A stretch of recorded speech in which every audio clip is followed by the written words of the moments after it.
Alright, तो अब हम जल्दी-जल्दी करंट मैक्रो इकोनॉमिक एनालिसिस करते हैं, ठीक है?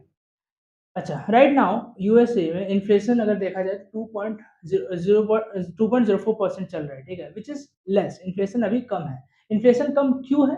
इन्फ्लेशन कम इसीलिए है क्योंकि अगर हम देखें जॉब मार्केट को, तो न्यू जॉब्स एडेड में अगर हम जाके देखते हैं, तो ये अभी डाउन ट्रेंड में चल रहा है। मतलब लोगों के पास अभी पैसा लोगों के पास नौकरी नहीं मिल रहा, ठीक है? लोगों को नौकरी नहीं मिल रहा और अनएम्प्लॉयमेंट रेट अगर हम देखें, तो अभी वो भी आप देखेंगे तो अप ट्रेंड में है। मतलब अनएम्प्लॉयमेंट बढ़ रहा है यूएसए में, right? At the same time consumer confidence index, अगर कंज्यूमर कॉन्फिडेंस देखें तो वो भी ऑल टाइम लो पे चल रहा है, ठीक है?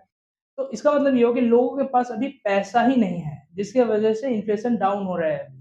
लोगों के पास पैसा नहीं है तो स्पेंड नहीं कर रहे तो इन्फ्लेशन नहीं बढ़ रहा। पर अभी जो बड़ा प्रॉब्लम है, ये एक्चुअली अच्छा सिनेरियो है, ठीक है? इन्फ्लेशन आपका कम है, एम्प्लॉयमेंट कम है, तो फेड के पास स्पेस है to cut the rates. Right now the federal funds rate is 3.75% और ये हम एक्सपेक्ट कर रहे थे कि आने वाले क्वार्टर्स में और कम होगा। पर क्योंकि अभी यूएसए और ईरान का वॉर चल रहा है, तो the biggest problem right now is तेल का दाम अभी रॉकेट बना हुआ है। तेल का दाम बढ़ रहा है। अगर आप इंडिया में नहीं रहते हैं और आप ऑयल खरीद सकते हैं, आई वुड से कि ऑयल भी काफ़ी अच्छा इन्वेस्टमेंट है।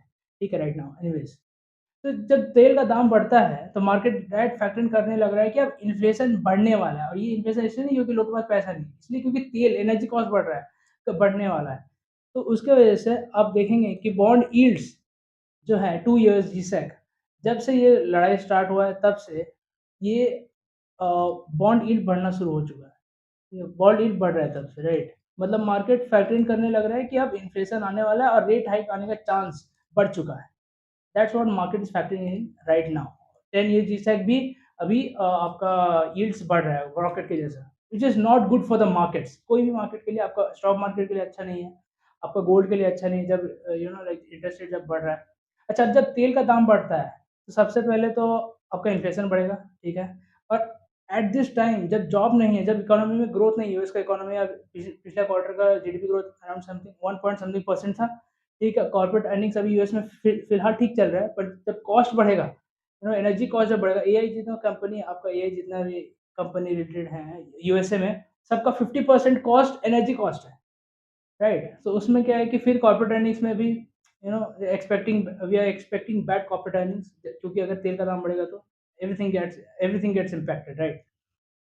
तो हम देखें कि बेयर फेज़ आने का चांस काफ़ी ज़्यादा है। यूएस इकोनॉमी स्टैग्फ्लेशन में जा सकता है क्योंकि ग्रोथ नहीं है और इन्फ्लेशन बढ़ने वाला है, ठीक है? This is extreme case of recession, we are expecting it.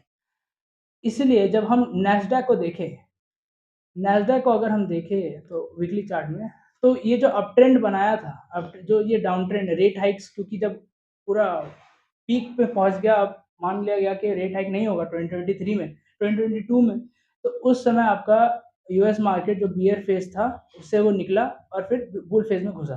Bull phase में घुसने के बाद से वो अब तक बुल फेज़ में ही है।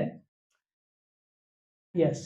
तो अब हम देख रहे हैं कि यहाँ पे फिर से अब यहाँ पे वो अपना जो अप ट्रेंड है, वो तोड़ के नीचे आना शुरू कर रहा है। मतलब बियर फेज़ में मार्केट ऑलरेडी घुस चुका है। ऑलराइट, और हम यहाँ पे देख रहे थे कि ये वाला एक्चुअली ट्रम्प टैरिफ जब लाया था उसकी वज़ह से ये नीचे गिरा था। तो अब फिलहाल अभी इतना हम लोग रुक जाएँगे यहाँ पे।